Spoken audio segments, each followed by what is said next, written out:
Newsflash. Alex Tuck, I would be making calls. I need a Miller Lite. No, I don't. Or do you?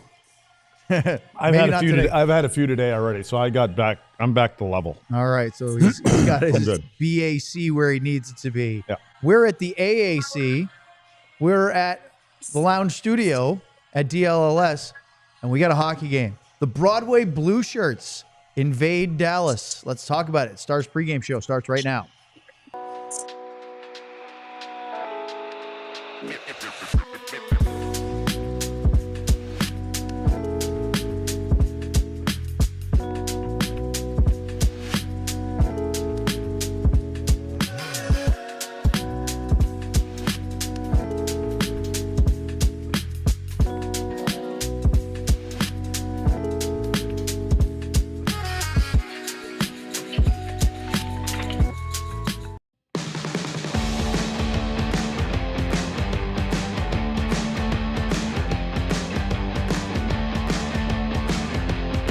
Actually like that thumbnail. Nice work, John. This is the DLS Dallas Stars pregame show ahead of tonight's game between the Stars and the New York Rangers in town for their annual visit. Alongside Craig Ludwig and Sam Nestler, who is joining us from the AAC. I'm Owen Newkirk. And, of course, say hi to producer John. He is here as well. John Anderson made his brief cameo. Sam, let's get right to it. The Dallas Stars are 12-10 after their 7-2 start in October. That's not bad. The good start has had them in a good place. They've been in a playoff spot pretty much the whole season. But of late, it hasn't been as great. In fact, I have a number for you. Since Tyler Seguin went down, the Stars went from averaging 3.43 goals a game to 2.63 goals per game. That is a notable decline. They're 4-4 in their last 8 after going 15-8 in their first 23 with Seguin mostly in the lineup. Yeah, it's a notable thing. We talked about it at the last post-game show. It was seeing a lot of 2s and 3s, and other than that Calgary game where they scored 6, it hasn't been the floodgates haven't been open like they maybe were a little bit earlier, or not even earlier, right in the middle there where they struggled early on, kind of found their groove, and now they seem to be hitting that rut again. So 2 things I asked Pete this morning were, number one, what do you think of this Rangers team? And the reason I asked that is because I figured he would say that he still thinks they're an elite team, and that's exactly what he said. He said this team is still an elite team with an elite lineup. You look at the players they have, and they are. I mean, they could very well be 1 or 2 games away from turning their season around, or this could drag on. You really don't know. So Pete said, hopefully not tonight, but they're very capable of turning their season around. So I followed that up with, you played now 2 elite teams this week.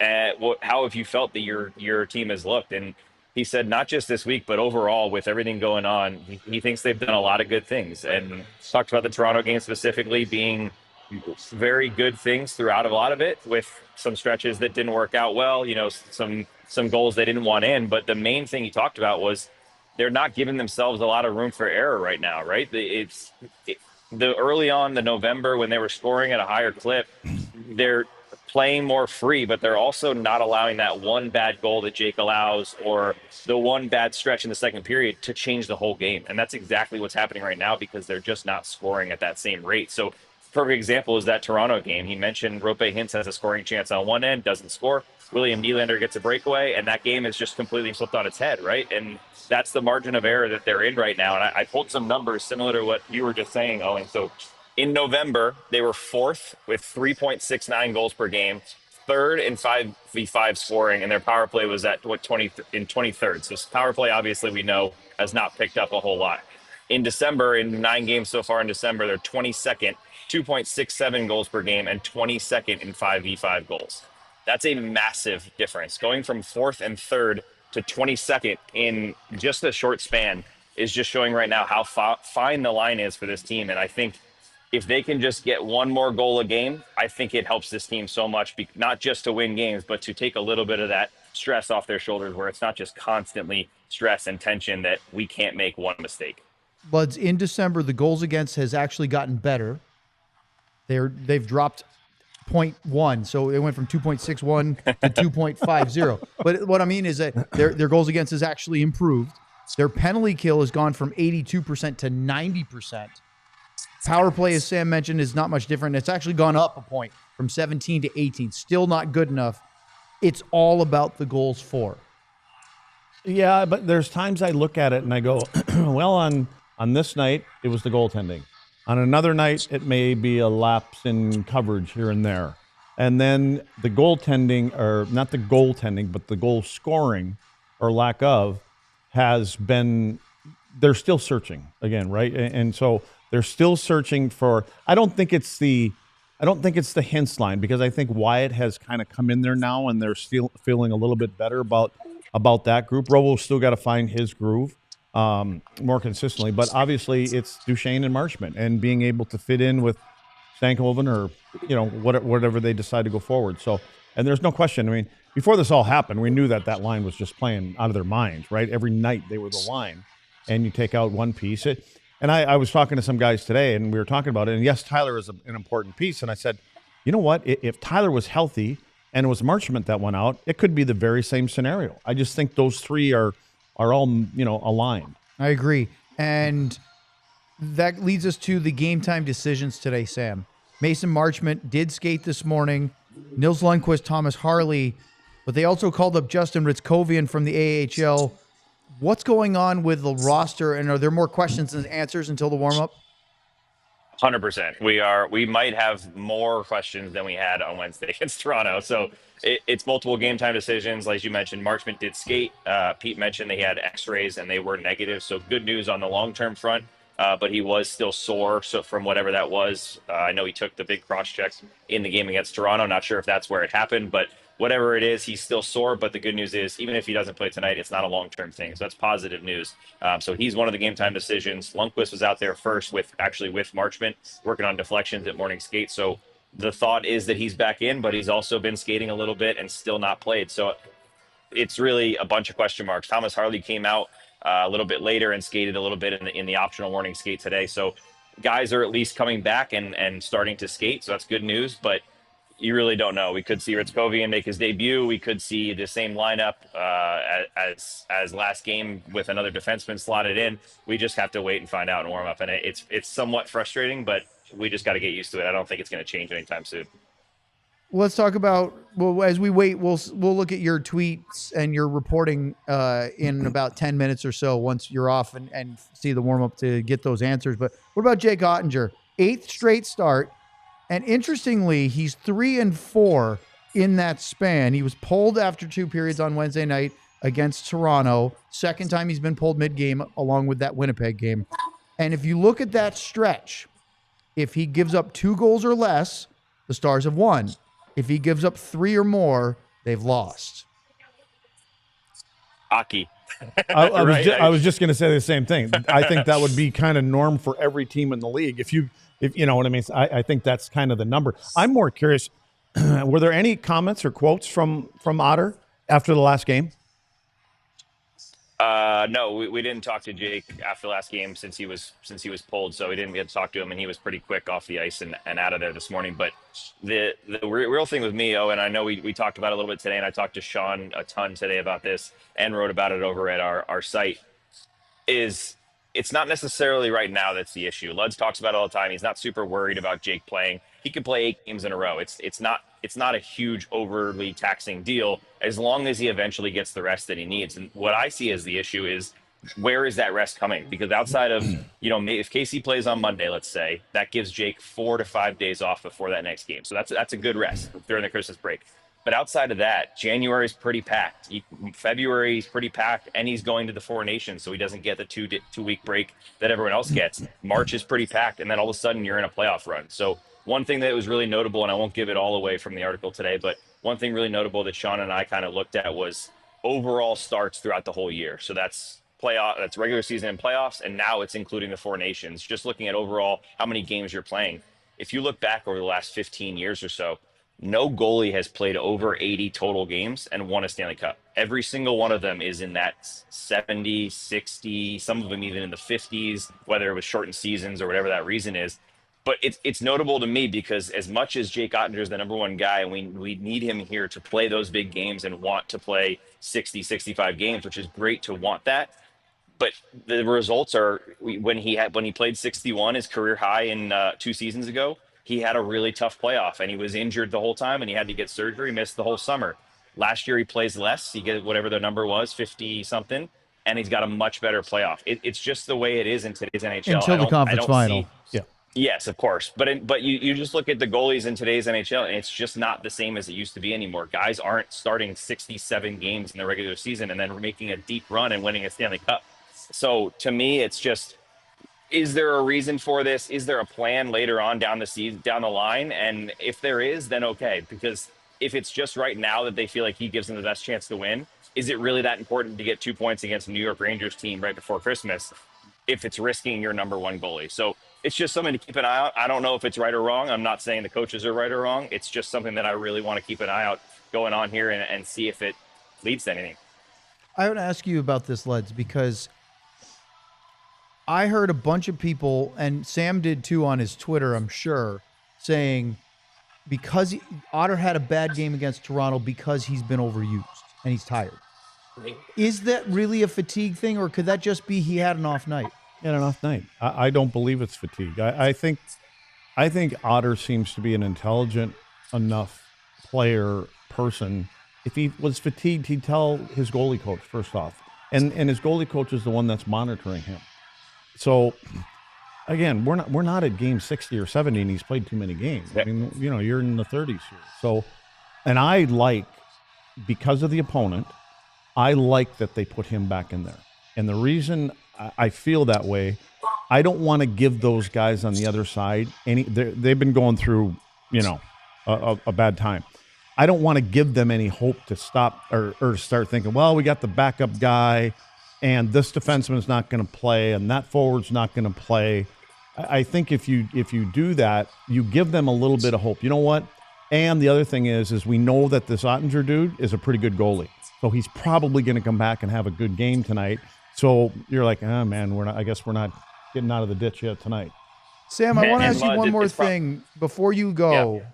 The Rangers, you were observing something that you said to me, because I was talking with some of their broadcast team and I didn't see this part, but you noticed that there was a different vibe around the Rangers players at their optional morning skate than you're typically used to seeing.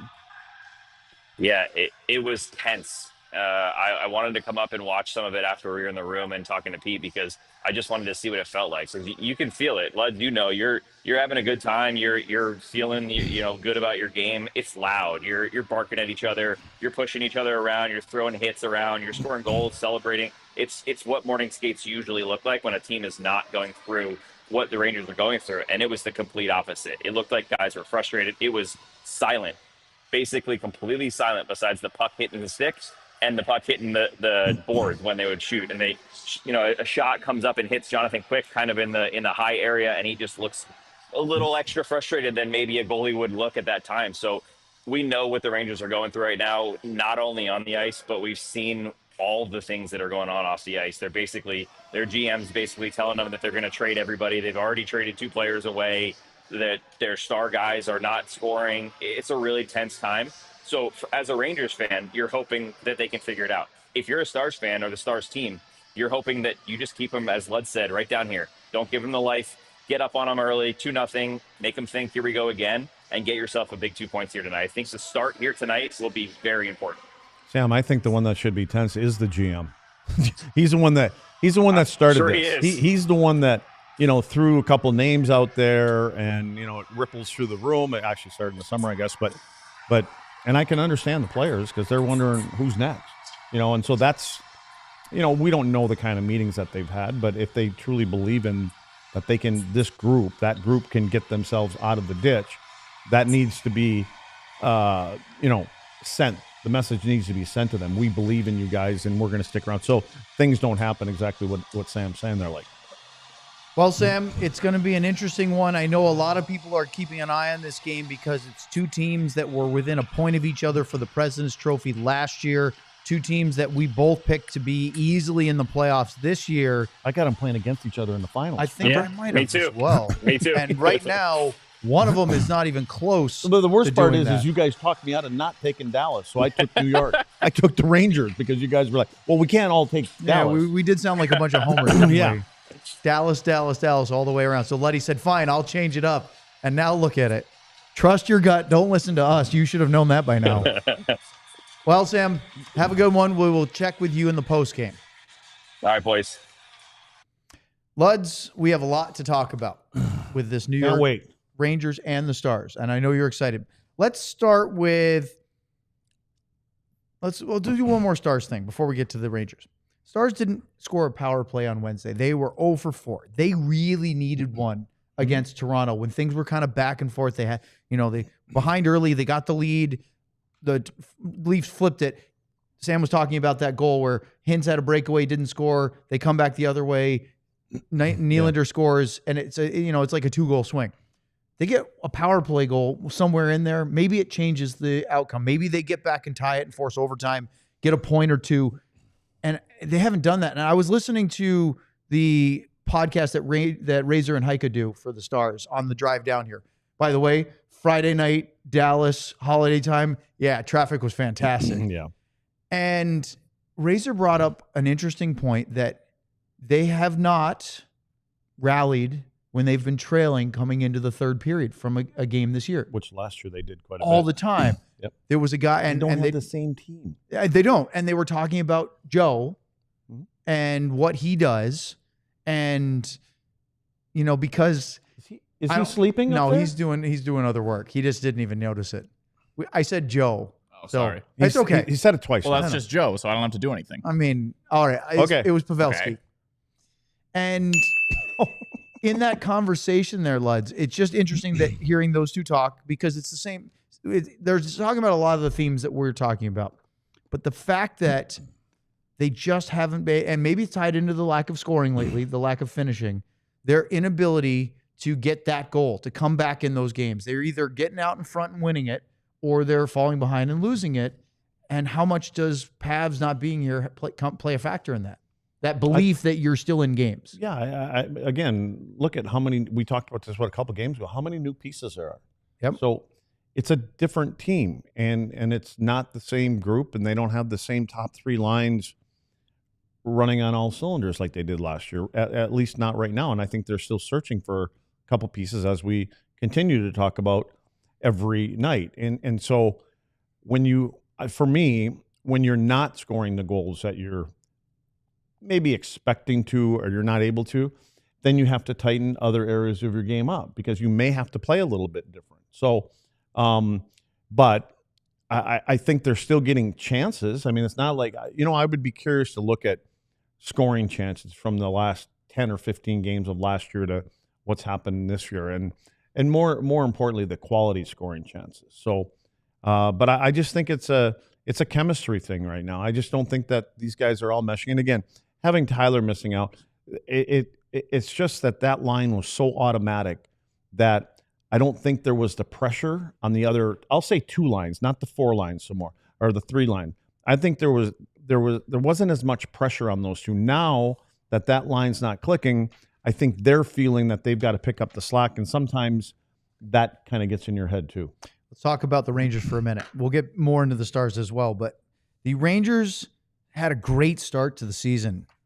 Basically through November 19th, they were really good. First 17 games, 12-4-1, 735 point percentage, 25 points. They were 6th in the league standings on November 19th. 3.5 goals a game, almost 3.6.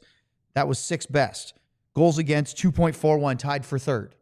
Great start. President's Trophy, we're sitting there going, yeah, they're as good as, and we're talking about Shesterkin's going to get all the money. We're just not sure And when. he did. He eventually did. Their last 14 games, as I mentioned at the start of the show, 3-11-0. That's a 214 point percentage, which is the worst in the NHL since November 20th. Their goals for has dropped from 3.6 to 2.2, which is 31st in the league over that span. And they are 31st in goals against. So they were at 2.4, 3.7. Everything has gone wrong for the Rangers.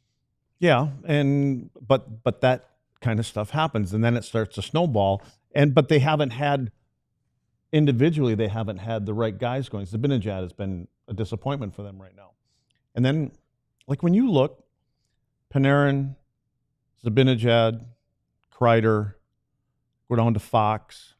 Those are their big dogs, right? Yes, they're the core of their team. Nobody's playing together. You know, I don't know what their lineup will be tonight, but the lineup that I have, none of those, you know, three guys, they're not together. So again, I think that's a coach searching, right? Trying to spread it out a little let's bit. Take so a look. If they change John, the lineup. If you would put the Rangers forwards up, what their beat writers project, they think Panarin's coming back from injury, which will help. But here's the look.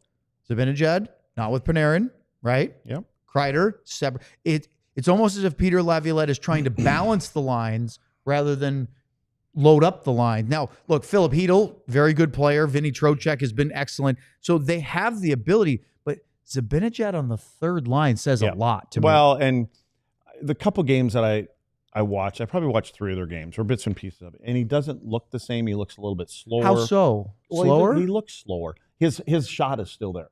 Like when he gets on that, you know, he gets over on the side on the, and just you know, the and pounds that one time. Yeah, I mean, he's in the OV spot and he pounds it, right?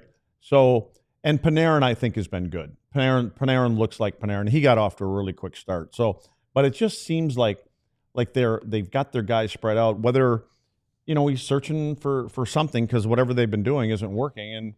And again, I sit here sometimes and, you know, we're the Dallas Stars guys, and I'm like, I don't know why we're talking about it. I don't care about them. I'm glad that they're struggling. You know, let them struggle one more night and let Dallas get a couple points, then go ahead and wake up tomorrow night. Well, that's what Pete said this morning. I hope they don't get right against us because they've lost 3 in a row. They're 1-5 in their last 6. They got shut out in Nashville the other night. And so they do get Panarin back in the lineup. That'll help. They also called up Matt Rempe from the AHL after a stretch where they didn't feel he was playing very well. What do you think the 6'9" forward is going to do tonight as a impact for the Rangers? Is he the kind of guy that can affect the Stars? Because it's not as though the Stars go around looking for trouble. Maybe at home. I think he can make more of an impact on home ice because of the fans. That's what I think. I think he gets the fans in, he gets the building into it, gets the crowd going, gets the players going. And you know what you can do is Rempe's in the lineup tonight. He knows why he's in the lineup. Dallas, like you said, isn't really that kind of team. No. I think you can sucker him into one of them. You can get an extra 2. You can take a bad penalty. Yeah, take a dumb penalty. I think you got to play with that guy. And you know what? He may go after Bichel because he's 6'7". And if Bichel's smart, maybe he just kind of toys with them and puts your team on the power play. And it's, you know, it's another opportunity to kind of get your team right. But then again, whoever, if there is a taker and you do what you're supposed to do, that gets the crowd in, it gets, you know, your team in it. So, but again, Rempe isn't, you know, he's not the guy that's turning this team around. So the lines for the Rangers on warm-ups, they've already done theirs. I think the Stars are maybe a second or 2 behind. You know, they don't always do the breakout drills exactly at the same time, but it looks exactly like we expected. So, John, let's do the Rangers forwards again. Just real quickly, you can see Panarin with Trocheck and Lafreniere, Kreider, Hedl, and Cooley is an interesting one. And then on defense, and by the way, go back to that real quick.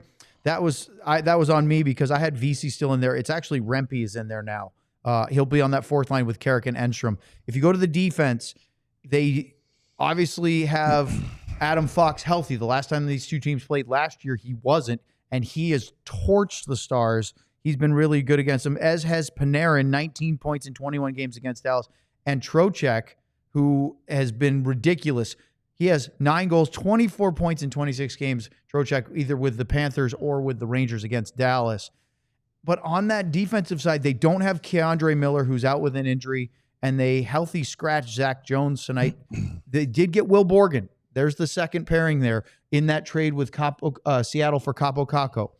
Nice piece. I don't know if he's a big one. He's a 5'6". But Brendan Schneider, Fox, those two down the right side for sure, are part of the reason why the Rangers were willing to part with Nils Lundkvist. Yeah. So, you know, those are, especially Fox. And, of course, Trouba was the third on that side. Now that they traded Trouba away, it's interesting because with Trouba, Fox, and Schneider, there was no room for Lundkvist. Right.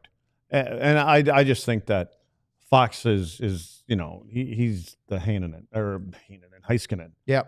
That's what he is for that team, and he's a motor from the back, and he creates so much offense, and especially on the power play. And so if they can get him going, that'll make some kind of a difference. But there's just been so much turmoil around this group, and especially maybe you don't hear it as much if you're, I don't know, in Seattle or in Utah, but when you're in New York and you have everything flying around like that, it'll get inside your room, and it'll affect your players. Obviously, it has.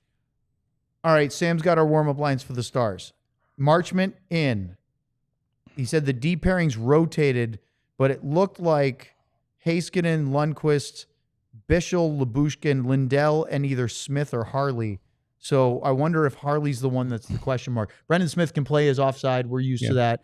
So also, not that that's a lineup decision, but he could be playing against his brother, Riley Smith, right, on the other side for the Rangers. That's always something they enjoy. But it'll be interesting to see whether or not we get all those Thomas guys back is the big in. piece. Yeah, I think so. It'd be nice if he's healthy enough to get in there and play tonight. Let's just show what we have for the Stars, right? Marchment being able to play. They have Marchment, Duchesne, Dodonov. Seriously? I was just going to say, I was playing that with It has with Ben that Johnson, Stankoven. Do you like that and switch? I kept wondering why they didn't try Dodonov there. I talked about that the Only other day, because too. he's more of an east-west kind of guy, the way that those two guys like to play, where Stank is more north-south. And we see the poise and the patience that Dodonov has when he's got the puck, that I think he can start hitting Marchment. I think Duchesne can find him. And have they had that? Have they put him up there at all?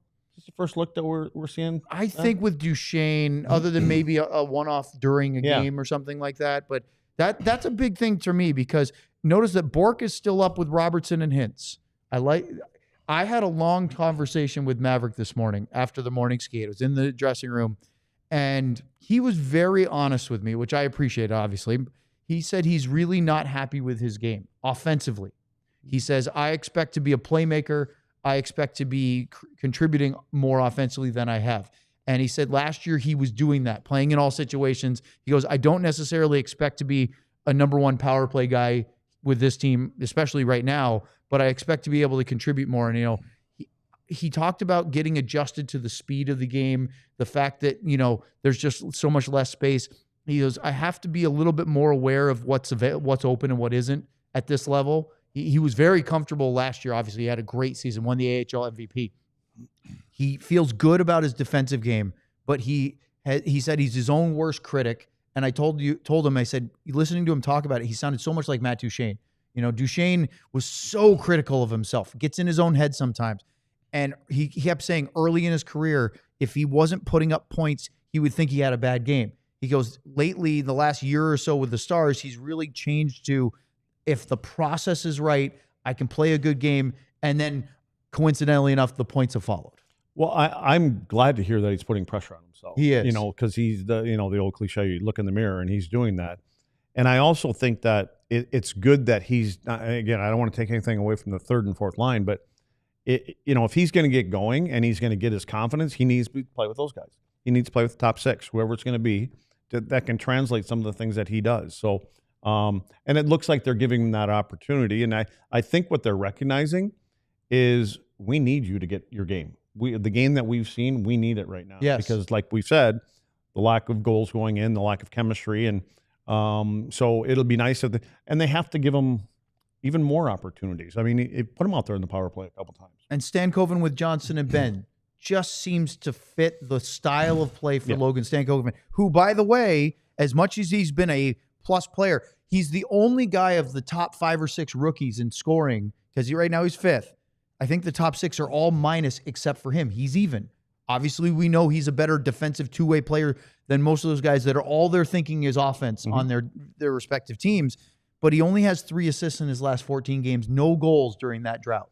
Yeah, the way things are going, though, that's on everybody. You know what I mean? It's on who you're giving it to. It's on the opportunities and the shots and second and third chances, which I think that's how they start getting out of this little slump that they have as far as scoring goes is, again, I always say it. I mean, go into the dirty areas and start getting a couple points here and there and get the ugly goals. And you know what? When you go in between periods and you score those goals, you feel a little bit better about your game, too, because you went You went to the hard areas where, the perimeter goals are nice. They're great.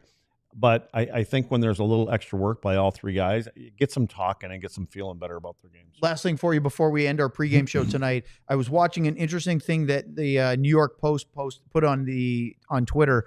It was Molly Walker and Larry Brooks, their beat writers, talking to Brian Boyle. And the ex-NHLer said that he had been between the benches a few times. He's sort of getting used to doing that part of being a broadcaster now that he's not playing anymore. And he said that he feels the Rangers have really bad body language on the bench.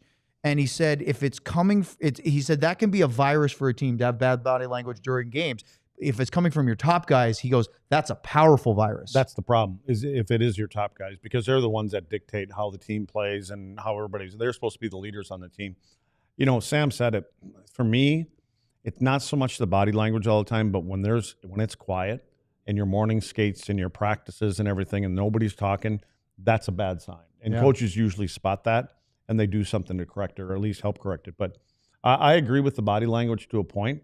But for me, it's just more the top guys have to be the top guys, but then they're not being the top guys right now. So a lot of times it's hard to do the things and say the things when you're not, doing what you should be doing. Well, it should be a fun one tonight. The two teams that thought they had a chance for the President's Trophy, the Rangers won it. The Stars won the West. Different spots right now in their seasons, but two huge points as they get closer to that 3-day Christmas break, which comes up on Tuesday, Wednesday, and Thursday. 2 more games for the Stars, tonight against the Rangers and Monday at Utah. Till then, it's time for us to go to game time. We'll be here for the post-game show. For Sam, for Craig, for John, I'm Owen. Thanks for watching. We will be back right afterwards. Enjoy the game tonight. I believe that they are going to crush these guys tonight. We all silly like the mayor.